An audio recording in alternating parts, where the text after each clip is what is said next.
Good morning, everyone. Today we are going to discuss about headache, the various types of headache, the diagnosis, and how to treat headache patients. Now, headache is broadly divided into primary and secondary headaches. Primary headaches have no underlying etiologies, while secondary headaches are due to a secondary condition. Let's discuss acute onset headache. There is always a probability of finding a serious underlying cause in this headache, which could be meningitis, subarachnoidal hemorrhage, glaucoma, tumor, or a epidural or subdural hematoma. An abnormal evaluation, neurologic evaluation, or a history of a recent onset headache is an indication for CT or an MRI of the brain. The signs and symptoms which indicate that there could be a serious underlying cause for a headache can be the following.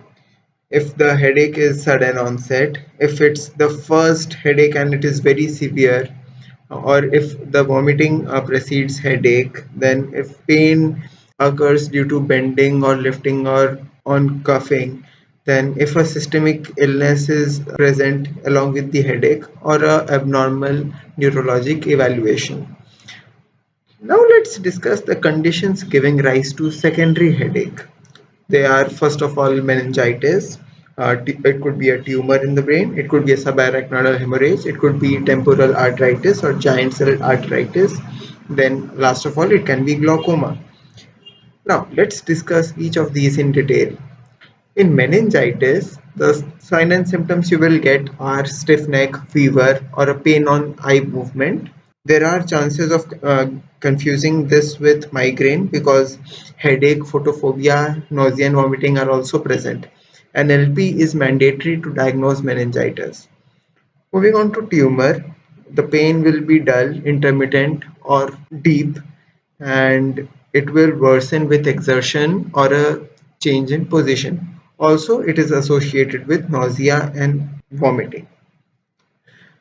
Now, if it's a tumor and it is associated with nausea and vomiting, you should look for a tumor in the posterior fossa and with a change in position, for example, bending, lifting, cuffing, you should suspect a posterior fossa mass or a Chiari malformation or a decrease in the CSF volume. Moving on to subarachnoidal hemorrhage, it will characteristically be associated with no fever at all. Then the acute headache will reach a peak within 5 minutes and it will last for more than 5 minutes. And also a characteristic feature is stiff neck or nuchal rigidity.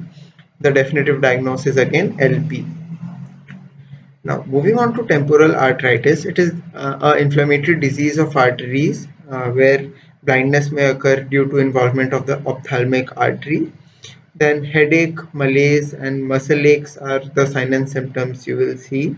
The headache will be dull and boring in nature with episodic stabbing and it will increase at night. Then scalp tenderness will also be present and the blindness can be controlled with glucocorticoids. Therefore, a prompt diagnosis is required in order to prevent blindness. And an increase in ESR is indicative of temporal arteritis. Moving on to glaucoma, it is a headache associated with nausea and vomiting, which starts with severe eye pain, and the eye is red along with a dilated pupil. This was a brief overview of the secondary causes of headache. Now let's discuss the primary headache disorders. Chronic daily headache is defined as a headache which lasts for more than 15 days, and it is not a single entity. It includes both primary and secondary headache disorders. Secondary headache disorders like post-traumatic, for example, post-infection or after a head injury or due to drugs, and inflammatory conditions like temporal arteritis, as we already discussed, then Behçet's syndrome and sarcoidosis. Primary headache disorders are divided into whether the headache lasts for more than 4 hours daily or less than 4 hours. If the headache lasts for more than 4 hours, then We get conditions like chronic migraine, chronic tension type migraine, new daily persistent headache. And if the headache lasts for less than 4 hours, then it could be a chronic cluster headache. For the treatment of chronic migraine and chronic tension type migraine, tricyclics are given 12 hours before the wake up time to avoid morning drowsiness. Also, secondary headache disorders will also include CNS infections, which are chronic, and a special kind of headache called medication overuse headache. Now, let's discuss what exactly is medication overuse headache.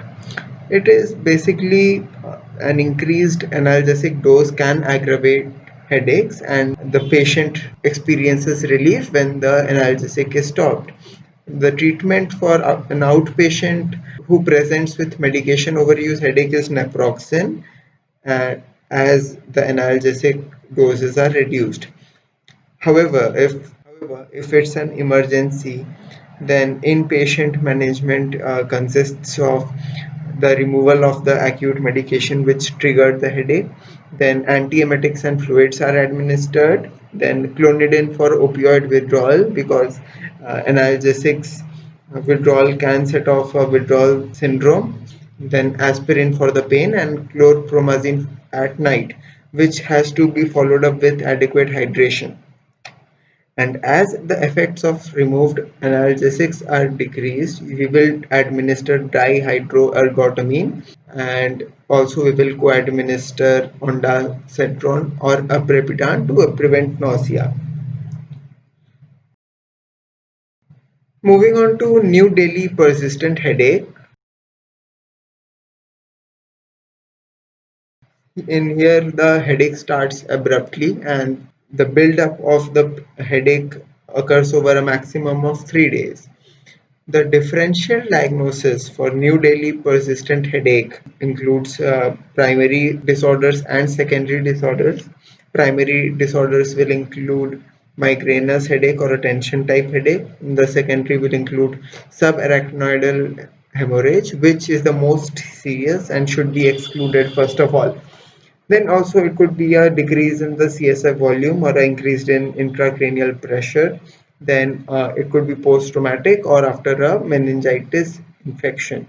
One must suspect that it is a decrease in CSF volume if the recumbent position improves the headache, and it is most commonly due to a CSF leak following LP, and the treatment is standard bed rest. An increase in CSF pressure should be suspected if worsen recumbent position and papilledema is present. A space-occupying lesion is a common cause. The treatment is acetazolamide, which if doesn't work, then we move on to topiramate. If the signs and symptoms indicate the headache to be of a primary nature, then migraine is the most likely as per epidemiology.